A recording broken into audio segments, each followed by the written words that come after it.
Hey guys, it's Scott here, and today I'll be unboxing the Disney Infinity 2.0 Marvel Superheroes version for the PlayStation Vita. So for those that aren't familiar, Disney 2.0 came out for the PlayStation, Xbox and Wii U and Wii platforms, but they also released a portable version for the PlayStation Vita, which didn't really seem to take off very well, but you did get a black Spider-Man suit or Venom suit Spider-Man, which was pretty much exclusive to this set for a limited period of time before they released it as a separate character. So, as you can expect, this particular set includes the game itself for the PlayStation Vita, the actual portal, which is, wireless rather than wired, a single figure, and the play piece to enter the Spider-Man universe for this particular game. And so I'm just going to, unbox it and see more detail what's included. These can be quite sort of hard to get hold of nowadays because obviously it weren't really mass produced on the scale of the home console versions, but if you're a PS Vita owner, it's still a nice piece to have for your collection. So as you can see here, you've got the figure, you've got the play set, you've got the portal, you've got two toy box game discs, each of which will generate power for your character, the web code for the Spider-Man character game, and a USB charging cable, as obviously as I mentioned before, the portal is rechargeable, and then I'm assuming it connects via Bluetooth. Nonetheless, let's open it all up and get closer to the contents.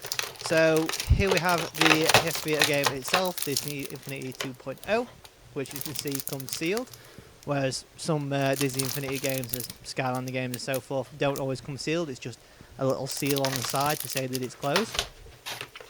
And then underneath that we have the portal itself, which, as you can see, only accepts one figure and one play piece, as this is designed for PlayStation Vita, and it doesn't allow for two characters to be used at once, because obviously the PS Vita only has one controller input on one screen.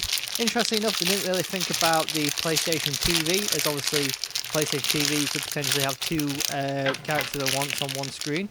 That could be hard to actually implement into a game, but the possibility was there. But nevertheless, that's what you can expect from the portal. So you've got one side for the character piece, and then you've got one side for the playset piece.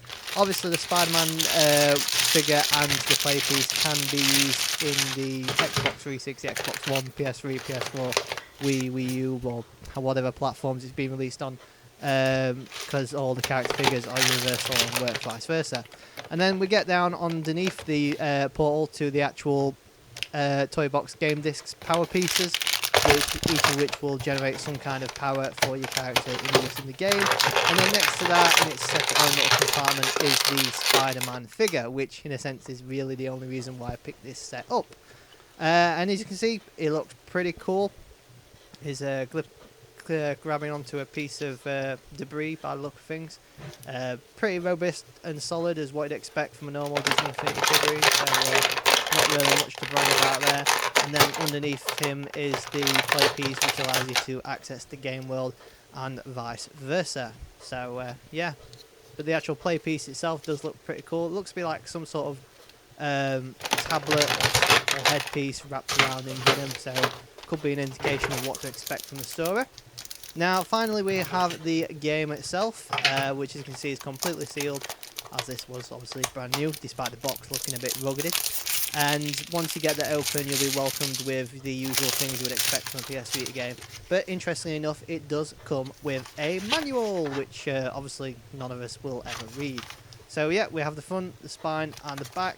And the back cover is just littered with all the information of what to expect. On the inside, as you can see, is the manual of how to use the portal itself and how to link it to your PS Vita, as well as all the usual information about the game and peggy ratings and so forth. And then we have the PS Vita game cartridge itself, whereby it just has the PEGI logo and the Disney Infinity logo. So yeah. Yep, so that's pretty much what you can expect from the Disney Infinity 2.0 Marvel Superheroes Starter Pack for the PlayStation Vita, which is now available worldwide.